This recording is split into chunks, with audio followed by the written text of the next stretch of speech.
Bienvenidos. Somos un espacio que busca dar cabida a visiones críticas, amplias, del acontecer cultural contemporáneo venezolano, pero también de su pensamiento. Desde la razón, queremos leer, escuchar, ver, palpar lo que pasa en nuestro tiempo, adentro y afuera del país. Ricardo Ramírez y Sashenka García junto a Juan Juárez en la producción del espacio. Inmaculada Sebastiano y Carlos Javier Virgües en la coordinación de Unión Radio Cultural. En el control técnico, Giancarlos Caraballo. También puedes escuchar este programa en vivo en www.mundour.com. Debes buscar la pestaña de Radio en Vivo, bajar y darle clic en Unión Radio 90.3. Recuerda que nos puedes seguir en @Alfabeto del Mundo en Instagram, en @radioescuelaur en Twitter e Instagram y en nuestras cuentas personales, @Sashenka76 en Twitter, @Macrol30 en Twitter y @Ricardo Ramírez Requena en Instagram. Abrazados por la producción musical de Adrián Van Burkom, estamos listos para traerles otro episodio de Alfabeto del Mundo, deletrear lo que nos mueve.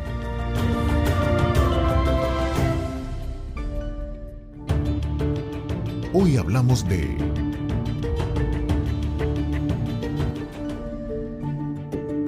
editar poesía en Venezuela. La poesía ha gozado de buena salud en Venezuela.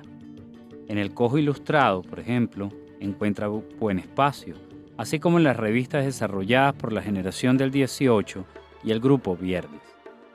Pensar en poesía es pensar en revistas de poesía, por ejemplo. Y estas revistas publicaban los libros de los integrantes de estos grupos. Después de los años 50 del siglo XX, podemos pensar en grupos como Tabla Redonda, El Techo de la Ballena, Sardio y otros. Las políticas de Estado con respecto a la cultura impulsan y respaldan la edición en Venezuela desde finales de los años 60, en especial desde Monte Ávila Editores. Editoriales como Mandorla o Pequeña Venecia dieron espacio y lugar a muchísimos poetas en los años 80. También fondos como el de Fundarte, Biblioteca Ayacucho, acompañaron estas publicaciones. Pero desde los años 90, grupos como Eclepsidra empiezan a dar pautas interesantes para editar poesía en Venezuela. Poco después, OT Editores crea una colección de poesía que ha sido recibida con gran entusiasmo. Son muchos grupos e iniciativas que trabajan a la poesía en Venezuela. Nombrarlos a todos sería muy largo. Hoy queremos explorar y reflexionar cómo se edita poesía en Venezuela. ¿Por qué? ¿Hay público? Sobre esto y otros asuntos hablaremos el día de hoy. Lo que piensa Ricardo.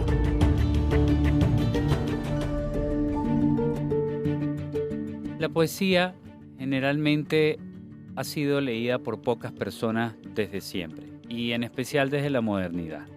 El número de ejemplares que se publicaron de Las Flores del Mal, o de Una temporada en el infierno de Rimbaud, o la obra de Lautréamont fue de 150 ejemplares, 100 ejemplares o menos. Y con el tiempo es que se vino a reconocer la importancia de lo que planteaban. Algo semejante ha ocurrido con otras muestras de poesía. Podemos pensar en Federico García Lorca o podemos pensar en Rilke. La poesía siempre apuesta al tiempo.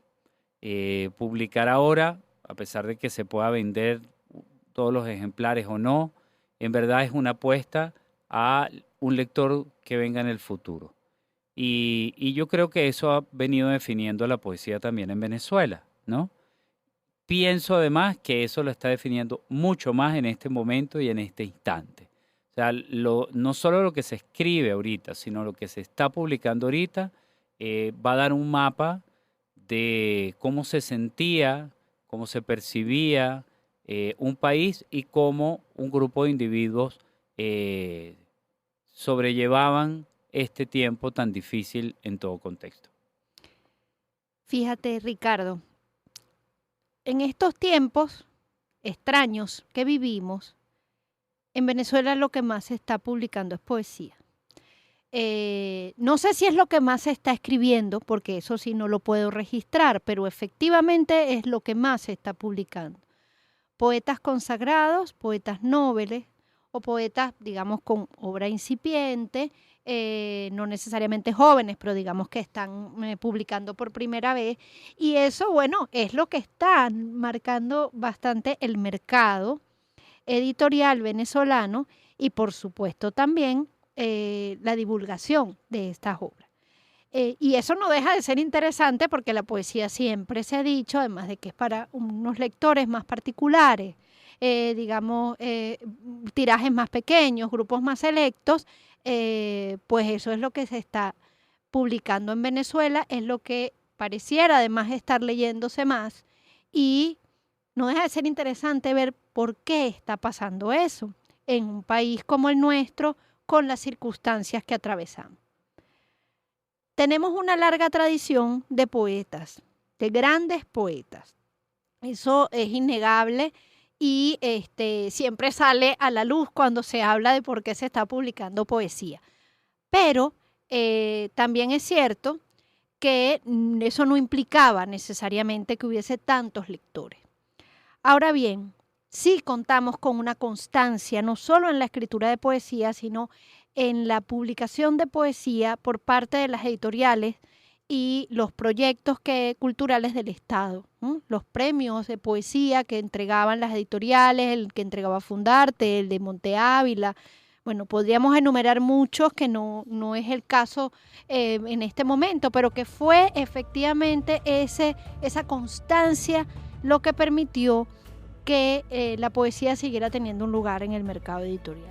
Hoy lo están haciendo los privados, las alianzas, los grupos que creen en la palabra poética, con financiamiento desde instituciones bancarias, patrocinios particulares, personas cercanas al mundo de la literatura.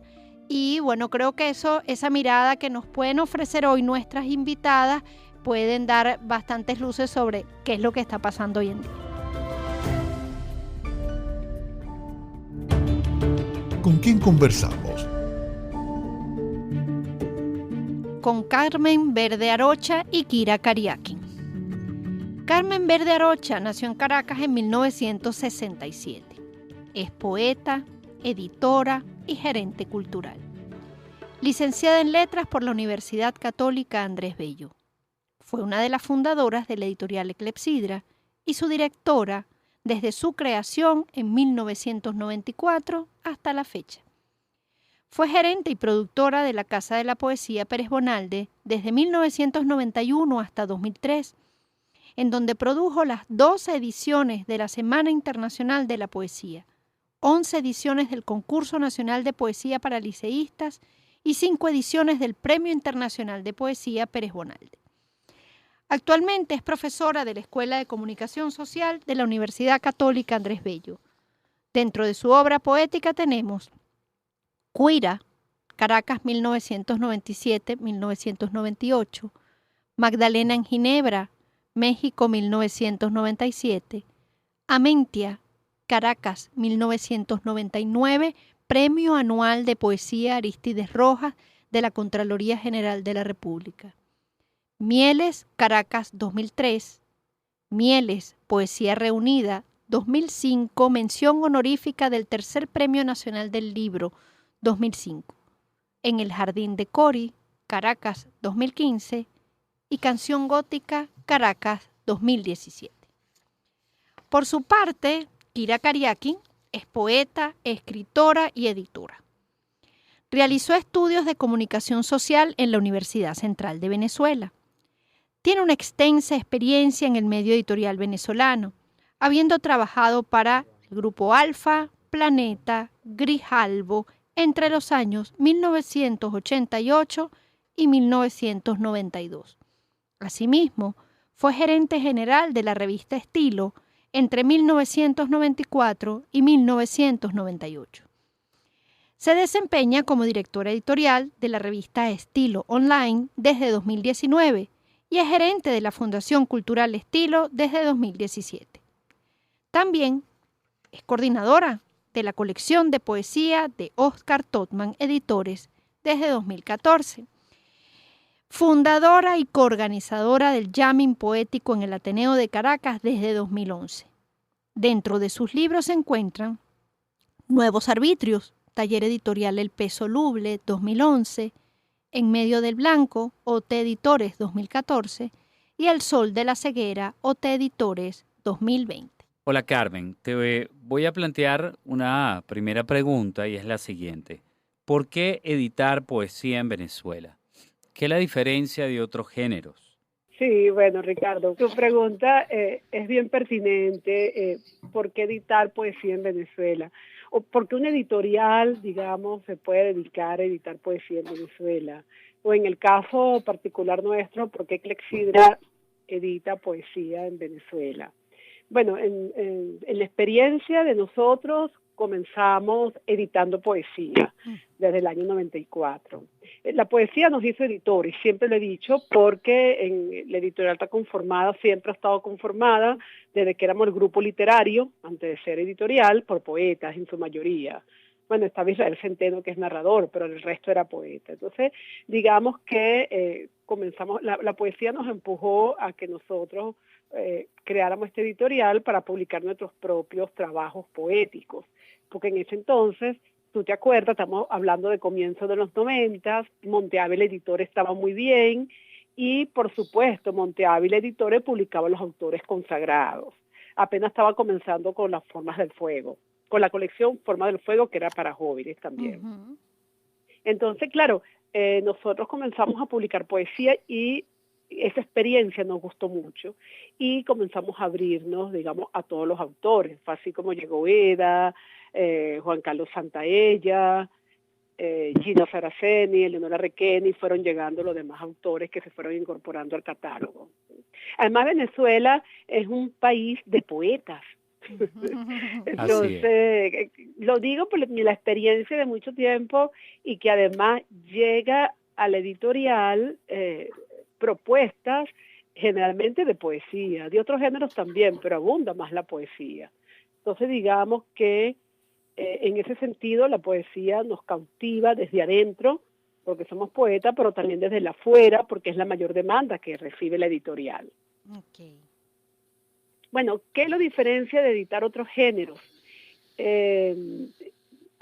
Digamos que a nivel propio del proceso editorial, no veo mucha diferencia. ¿Por qué?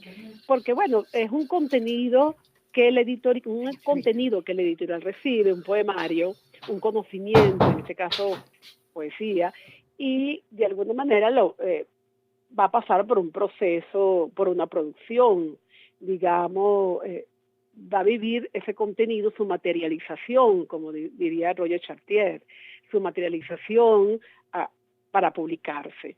Entonces, el mismo tratamiento que se le da a un libro de poesía es el mismo tratamiento que se le da a un libro de narrativa, que se le da a un libro de ensayo, de dramaturgia, de crónica. O sea, yo creo que lo que puede diferenciar tal vez un poco sea la misma demanda que trae el libro en sí mismo, las mismas exigencias que el libro trae consigo mismo. Por ejemplo, hay libros que vienen con fotografías, que vienen con retratos en relieves, que vienen a full color. Y bueno, hay libros de poesía que se han editado también con muchísimas imágenes y puede ser tan costosísimo como cualquier otro libro de arte. Entonces yo creo que a nivel de ¿qué puede diferenciarlo? Bueno, también que a veces la poesía tiene menos páginas también. Puede ser que llega un proyecto de 100 páginas, 120, a diferencia de una novela que puede tener 200 y 300 páginas, ¿no? También. Okay.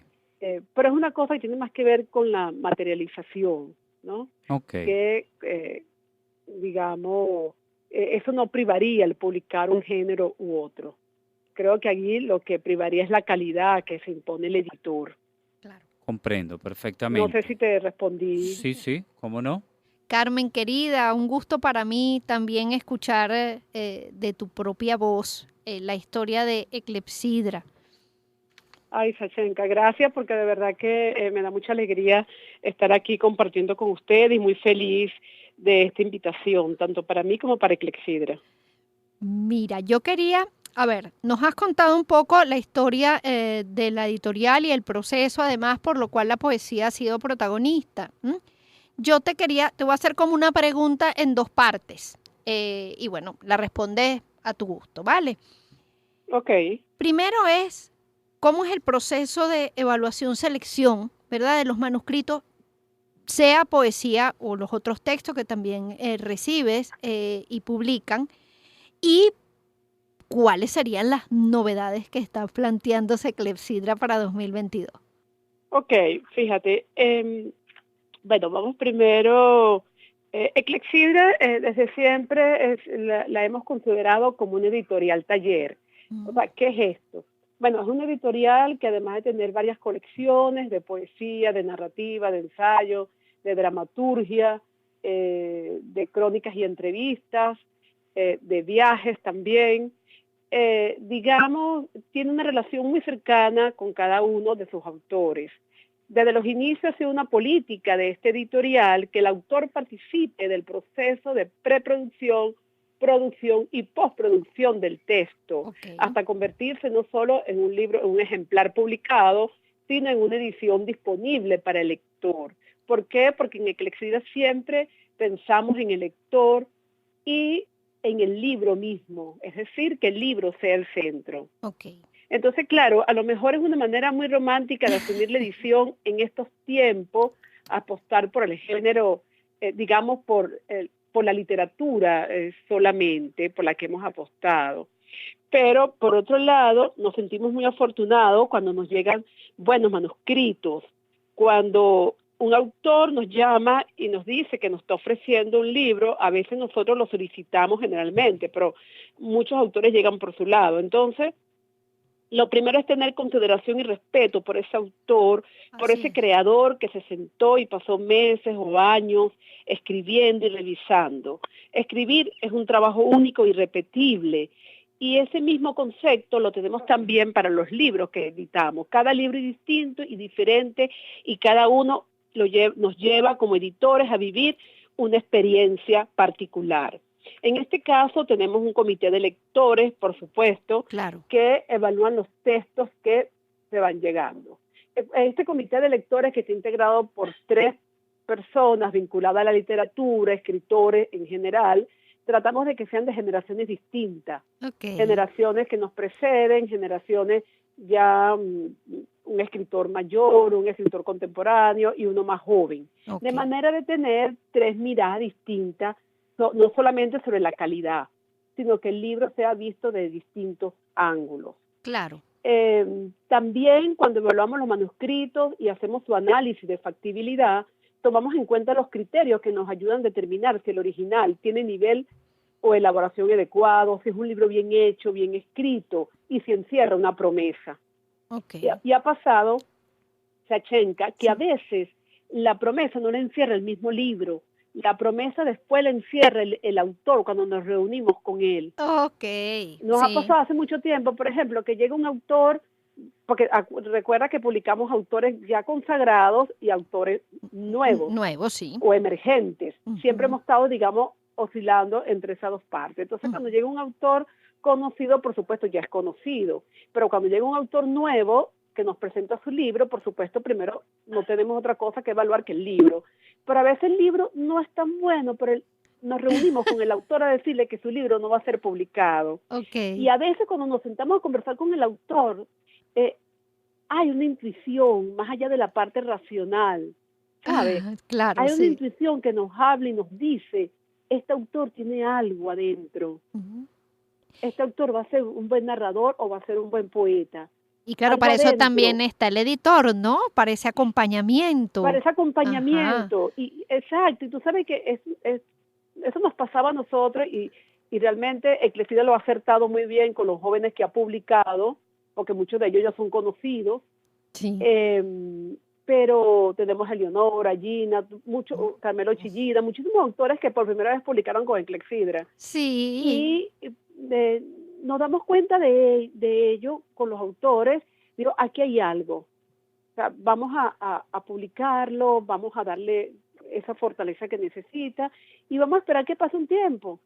A veces llegan autores que son excelentes, que despuntan enseguida, que tienen unos versos maravillosos y después se pierden, se van a la música y se van a otra cosa, ¿no? Sí. Entonces, claro, pero digamos que la exigencia es muy rigurosa y ese tipo de ejemplo que te puse es de manera muy excepcional.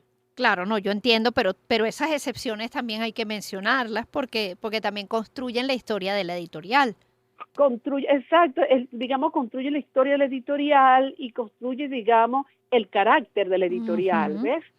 Y bueno, nosotros en Eclexida ya cumplimos este año 28 años de trabajo, estamos muy contentos porque muchos autores se han formado con nosotros y otros además nos han dado piso, compañía, como ha sido el caso de Elizabeth Chong o de Juan Liscano, porque Eclexida desde el principio siempre buscamos que los poetas ya reconocidos acompañaran a los jóvenes, a los que estaban iniciándose. Y ese diálogo siempre se mantuvo, digamos, y siempre se dio. Magnífico. Y bueno, como preguntas tú, publicar poesía en estos tiempos es muy difícil, Sachenka. Yo me pregunto todos los años en enero si realmente se puede seguir, si realmente tendremos fuerza para esto. No me preguntes cómo publicamos en Eclexidra, porque nosotros trabajamos con patrocinio, con ayudas de empresas privadas siempre, tanto nacionales, y ahora se han sumado, gracias a las redes, se han sumado patrocinadores del extranjero, tanto particulares como empresas, pero eso depende del destino de cada libro. O sea, en Eclexidra creemos profundamente en el destino de los libros. Cuando un libro se va a publicar por Eclexidra, no hay que lo detenga. Yo siempre le digo a los autores, quédense tranquilos, tener plata o no tener plata no es necesario para publicar en Eclexidra. Eso se ve después. Pero veamos si el libro es bueno, si vale calidad. Veamos si dentro de ti realmente algo se está movilizando. Y ahora vamos a ver entonces qué decide el libro. Y bueno, los libros que hemos publicado este año, Sachenka, vamos a presentar 7 títulos, imagínate, wow, que fueron del año pasado, que salieron entre noviembre y diciembre. Entonces esta primera mitad del año se nos va presentando los libros. Ya hicimos un diálogo con el libro de una conversación con el libro de Jacqueline Goldberg, 80 días en Iowa, un libro precioso. Bueno, pero también viene su presentación documental. Entonces digamos que en eso estamos ahora preparando estos 7 títulos que yo no sé cómo salieron el año pasado, no lo sé. Salió un patrocinador, salió otro. También me imagino que tiene que ver con los años de la editorial trabajando. Claro. Y bueno, ya hay un reconocimiento cuando tocas una puerta, ¿no? Claro que sí. O sea, creo que influyen muchas cosas y otras novedades que tenemos pendientes para el segundo semestre del año. Están allí. Por lo mismo de que no sabemos nunca qué va a pasar, Sachenka, no te puedo dar ningún título, porque a lo mejor ahorita te digo, este título va a salir, no hay y problema. Después, en septiembre, el mismo libro decide que no. Entonces, no me atrevo como a dar nombre. No te preocupes. Yo sé que van a salir y que los vamos a celebrar cada vez que salgan. Bueno, Ricardo y yo, ya Ricardo también hablará, pues, porque hemos hablado nosotras dos más.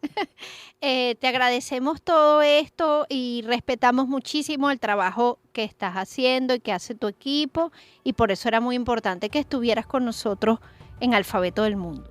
Gracias, querida Carmen. Muchísimas gracias por acompañarnos. No, yo muy contenta, Ricardo, Sachenka, de estar aquí en este programa Alfabeto del Mundo, que ustedes han llevado muy bien y que de vez en cuando siempre los escucho y estoy pendiente de las novedades que van trayendo, o si no lo escuchan diferido. De verdad que muchísimas gracias, y en nombre de la editorial, del equipo, y gracias por reconocer el trabajo de Hormiguita, pues que hace Eclexidra y que también hacen otras editoriales dentro del país.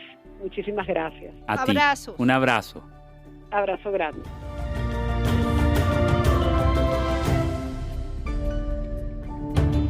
¿De qué hablamos cuando hablamos de editar poesía en Venezuela?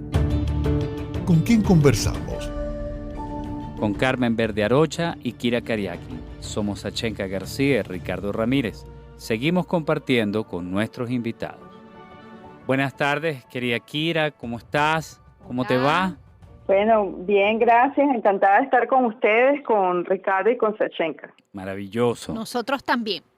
Kira, por supuesto yo tengo que empezar preguntándote ¿por qué editar poesía en Venezuela? ¿Qué lo diferencia de editar otro género o de dedicarse a otra cosa?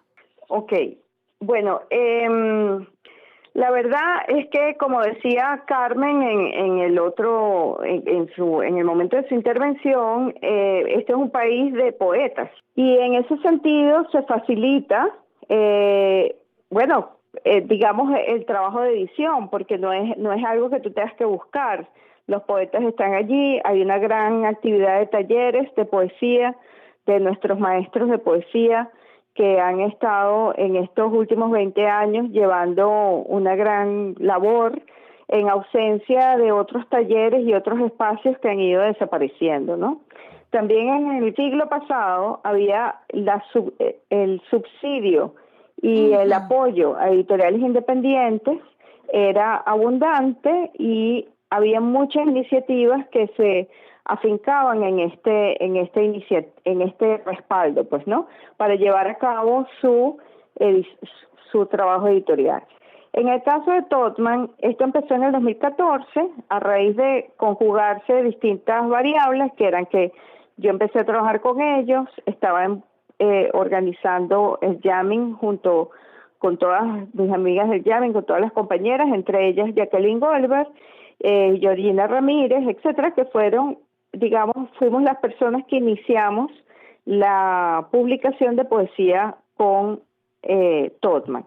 Luna me había pedido un original, yo le había comentado que no tenía dónde publicar, no había en ese momento particular, no había tanta actividad por todas las razones que estaban ocurriendo, las cosas que estaban ocurriendo en el país, y ella me respaldó y al mismo tiempo también sugirió hacer la antología de jamming, y Jacqueline también tenía un libro, y así nació la colección.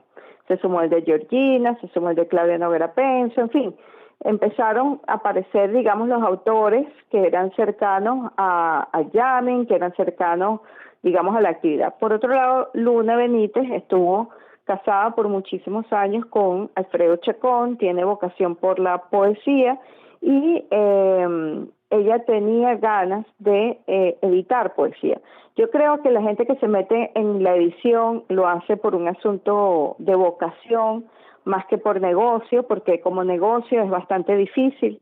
Tiene que haber una buena red de librerías, tiene que haber toda una plataforma lectora que apoye el trabajo editorial. Entonces, en ese sentido, es como una cosa algo quijotesca. En nuestro país, en estos momentos, creo que también se trata no solo de arropar a las voces que están consolidadas y no tienen dónde publicar, sino también a todas estas voces emergentes que están surgiendo y que tampoco encuentran pues mucho cobijo. Está La Poeteca, está Clepsidra, o sea, hay varios editoriales que estamos trabajando. Antes estaba Vidanco, o todavía quizás está, pero el panorama el abanico no es tan grande para la oferta que hay de trabajo poético. Entonces, en ese sentido, yo creo que faltan pues más editoriales. Ahora, el camino digital está brindando alternativas, ha surgido el Taller Blanco, el EP5, esta otra Petalurgia, en fin, exacto. Hay varias, están los de la gente que están en Valencia o Maracay, se me va el nombre. La revista Poesía, que también está editando. La revista de Poesía, Palíndromos, que es otra iniciativa digital. Entonces, bueno, hay toda una gran gama de alternativas que están dando cobijo a las nuevas voces. Fíjate, Kira, magnífico todo esto que nos estás comentando, además conocer el camino que ha ido recorriendo OT. Y bueno, fíjate que yo tengo una pregunta como escindida. La primera sería, ya digamos, como editorial más consolidada, ¿no? ¿Cómo es el proceso de evaluación y selección de manuscritos de la editorial? Y por supuesto que nos cuente si tienen algunas novedades ya para 2022 pensadas. Bueno, sí, mira, el proceso tiene dos vías, o sea, Ok. que digamos que uno recibe originales que llegan espontáneamente a la editorial, de gente que los manda o que es referida. Hay poetas, como te dije, que son consolidados, Claro, gente sí. que está empezando, gente que está fuera y que no la conocen aquí, pero quiere publicar aquí por alguna razón. Ok. Y está la parte en que solicitamos manuscritos, pues. Ok. Entonces, en términos generales, todos los originales son leídos por Luna, Ok. por mí y Ujú. por Alfredo Chacón. Ok.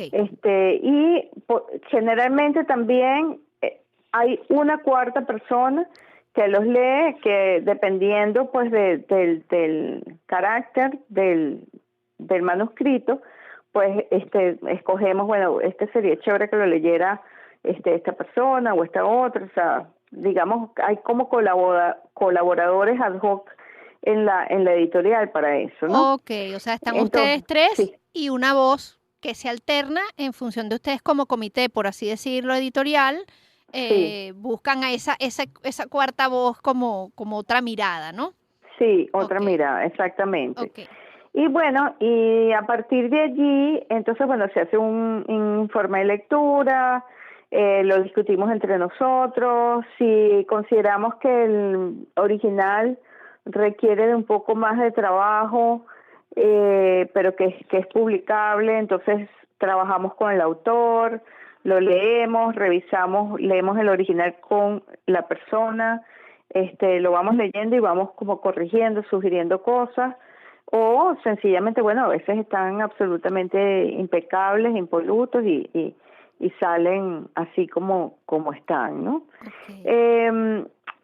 Por supuesto, en estas circunstancias estamos muy afincados en el soporte de patrocinantes, de aportes personales, en la fórmula de la coedición, Ok. porque, bueno, hay una situación en el país en el que han desaparecido algo así como el 70% o más de las librerías, ¿no? Sí, sí. Del país.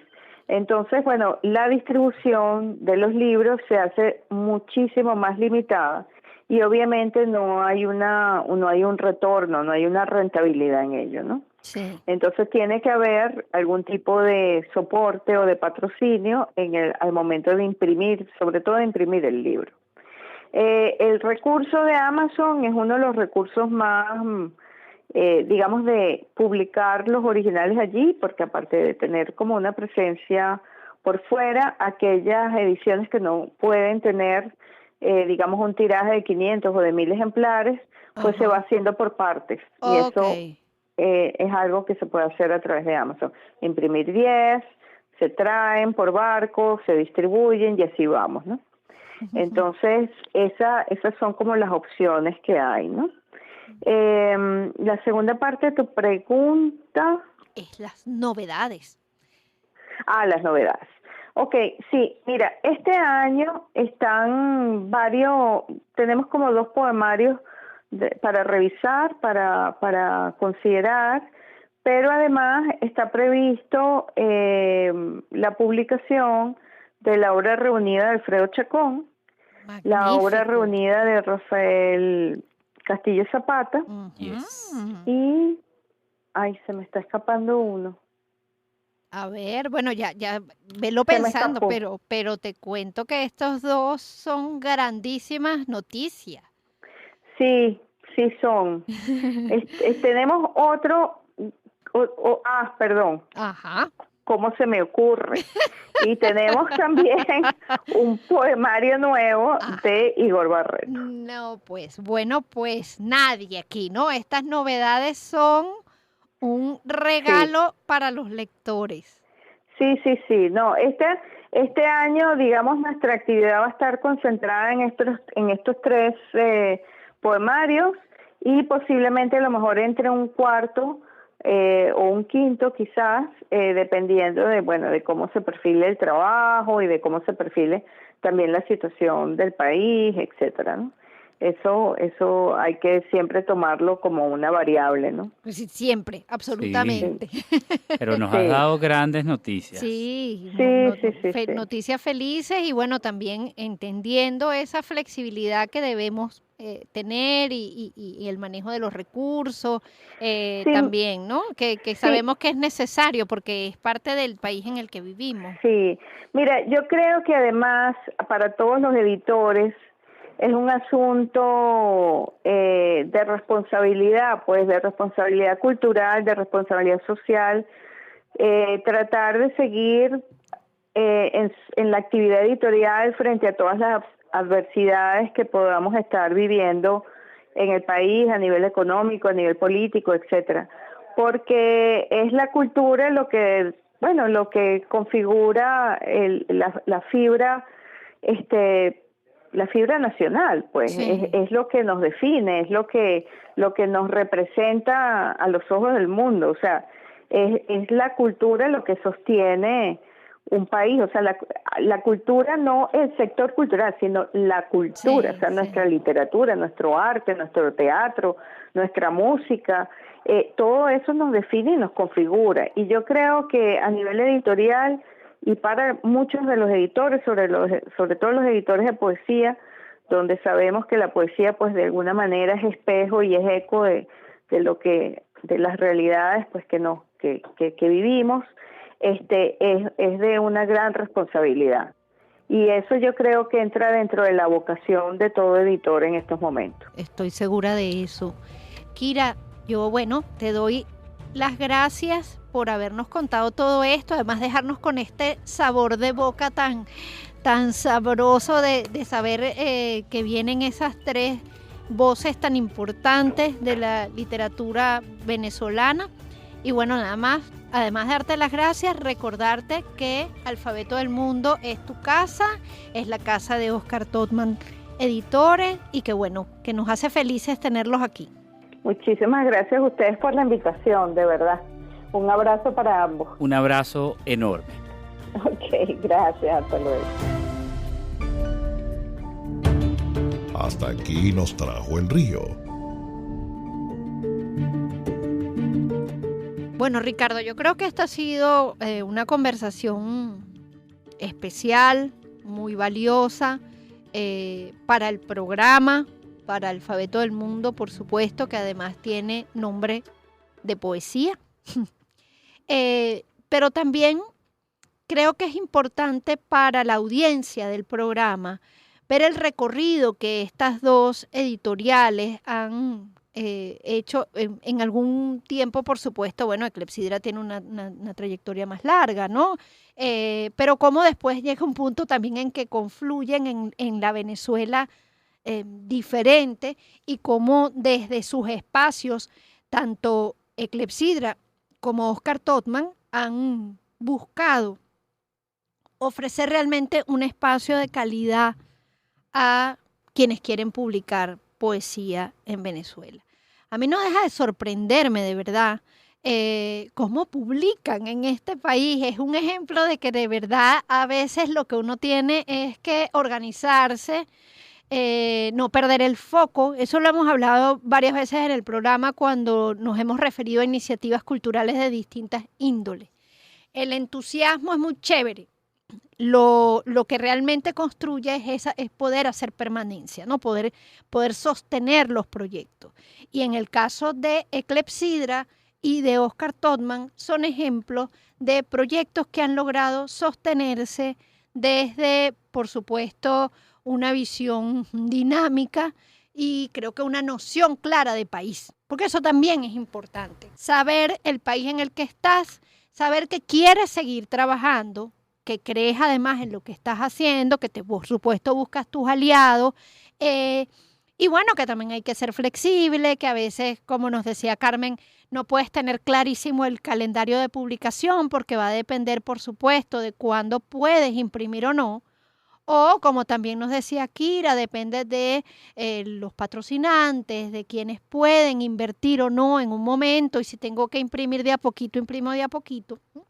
Pero es no dejar de hacer. Yo creo que ahí es donde está también como la fuerza de esto. No dejar de trabajar, no dejar de leer, de recibir los manuscritos, de recibir los autores, de corregir, de revisar y de encontrar el momento justo para poder hacer las publicaciones. Las generaciones más nuevas y por supuesto nosotros adultos, pero que pudimos ver la historia anterior, pero creo que el nuevo país que algún día construyamos, no sé cuándo, pero ojalá le va a deber mucho a este par de iniciativas editoriales y de grupos editoriales como Clepsidra y Oscar Todman, para, bueno, hacer balance de la memoria poética también del país de estos años complicados y feroces. Hacer permanencia, sostener los proyectos. Tú acabas de decir dos cosas que son fundamentales y que son esenciales. Hay muchos proyectos de poesía que se diluyen en el tiempo porque, bueno, quienes lo acometieron, se empezaron a dedicar a otras cosas, ¿no? Uh-huh. En tiempos más contemporáneos, pues ocurre que se fueron del país, o sea, emprenden proyectos de vida distintos y a veces es muy difícil sostenerlo en la distancia. Luego, también se acaban proyectos de edición de poesía que giran alrededor de quienes lo acometen. Uh-huh. Es decir, bueno, eso puede suceder con las revistas, Claro. y revistas de grupos, revistas de muchachos, y bueno, y nos publicamos nosotros o nos publicamos nuestros libros. Ok, pero bueno, somos 5 integrantes, sacamos libros de los 5, se acabó el grupo. Entonces, pero eso también es válido. Ahora, cuando tú te planteas una línea editorial o trabajar propiamente edición, tú tienes que entender que no vas a hacerte millonario con eso. Y en un país como el nuestro, pareciera ser una obligación que tú te plantees con cualquier cosa que vas a cometer, que vas a ser millonario, aunque en el 99% de los casos no sucede, ¿no? Es un poco como la promesa del niño con posibilidades de ser grande liga, ¿no? Que es otra obsesión venezolana. Sí. Entonces, primero es importante recalcar que acometer un proyecto como el de la edición y editar poesía es un proyecto loable, es un proyecto en el que con mucha paciencia tú puedes obtener unos réditos mínimos y en donde lo importante es la gestión de un catálogo. Una editorial, en especial una editorial de poesía, se sostiene por el catálogo que tiene. Así es. O sea, eso es lo que va a mantener a esa editorial en el tiempo. El prestigio que se construye a partir de unas firmas y que se van manteniendo en su construcción. Y yo creo que aquí en Venezuela hay editoriales de poesía que han logrado construir catálogos y los siguen construyendo.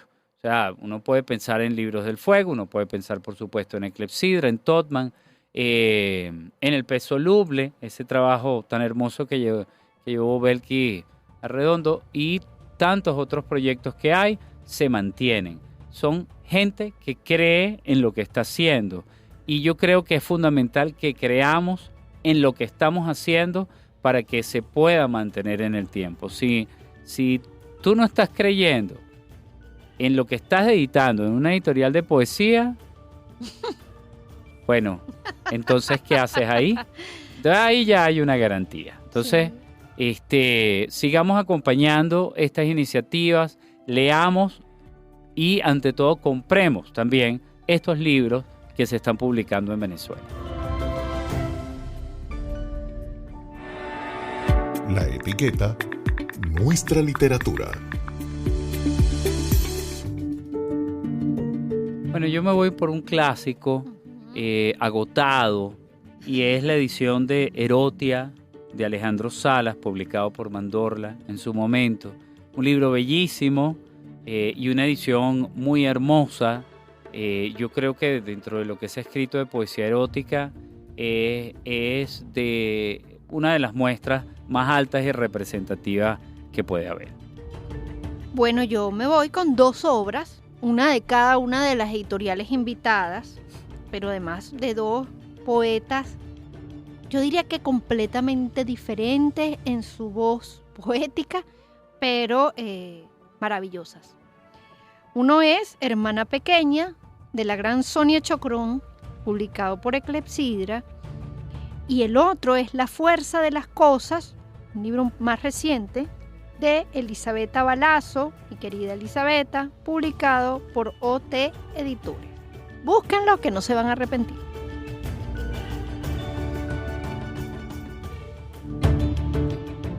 En el próximo encuentro. Iniciativas culturales hoy. Buscadores de libros. Puerto Ordaz, Venezuela. Y tendremos como invitada a Mariela Mendoza. Desde la Coordinación General, Inmaculada Sebastiano y Carlos Javier Virgües. En la producción, Juan Juárez. En el control técnico, Giancarlos Caraballo. Recuerda que puedes escuchar todos los programas de Alfabeto del Mundo en el canal de YouTube de la Radio Escuela. Nos puedes seguir en @Alfabeto del Mundo en Instagram, en @Radio Escuela UR en Twitter e Instagram, y en nuestras cuentas personales, @Sachenka76 en Twitter, @Macrol30 en Twitter y @Ricardo Ramírez Requena en Instagram. Somos Unión Radio Cultural y la Radio Escuela de Unión Radio.